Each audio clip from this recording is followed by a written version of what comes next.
由主管新众协会举办的台南市建构友善无障碍运输环境研讨会，27日上午在林德区场场，会中邀集政府相关的部门以及侪新众团体与会，针对友善运输环境、提升运输品质等议题进行意见交流。副市长赵清惠也代表黄市长出席，并向大众报告台南市这几档打造友善无障碍大众运输环境的努力。我们的滴滴反公车在交通局的协助之下，我们也有所谓的智慧等车，就是讲，你也今仔需要服务的时阵，你可以先线上预约。如果你有这个身障需要有这个你的轮椅要上车，你可以事先预约。那这个公车呢会连接你的 app， 那你就可以知道说，有这样服务的公车大概是什么时间会到，你可以顺利的。在这个公车的司机上面的协助，可以马上就可以再上车，然后避免说有一些公车它没有这样的服务，你又要上车的话会耽误你的时间。所以这个等车的这个 app 的服务呢，也是我们现在交通局所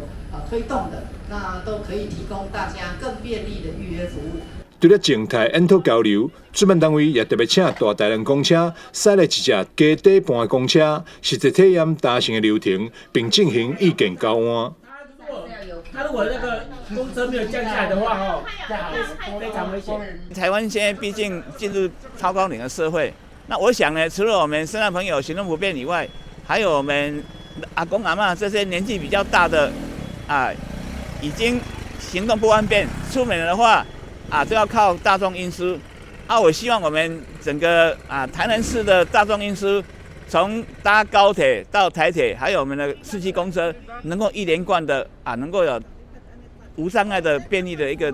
大众运输，来提供给我们行动不便的市民来使用。那个上车跟下车情形回去再给他回报，他客运公司是都有在做，慢慢就会去进步。好啊。这几年的服务有越来越进步。有，态度都有很友善的，我们做起来也很快乐去玩一玩心情也比较好。我们也希望硬体的部分，就是进出站的时候，那些硬体也要跟得上。那要提供一个友善的步行环境，一个友善的搭乘空间，才有办法照顾我们的身心障碍朋友可以安全的使用公共运输。公共运输一个很重要的点它除了要希望减少私人运具以外，一个很重要的点就是要照顾交通上的弱势，让弱势的朋友也可以透过公共运输，包含我们现在在谈的台南捷运这些轨道建设的一些新建，想办法在交通上也获得平权。透过互相交流，不但促进社会对话以及增进沟通的管道，同时也希望达到抛砖引玉的效果，引起市民朋友关心共同参与，让大众更加了解身障朋友的需求，也提升了大台南公车服务品质，营造友善温馨的健康城市。记者张秀仪采访报道。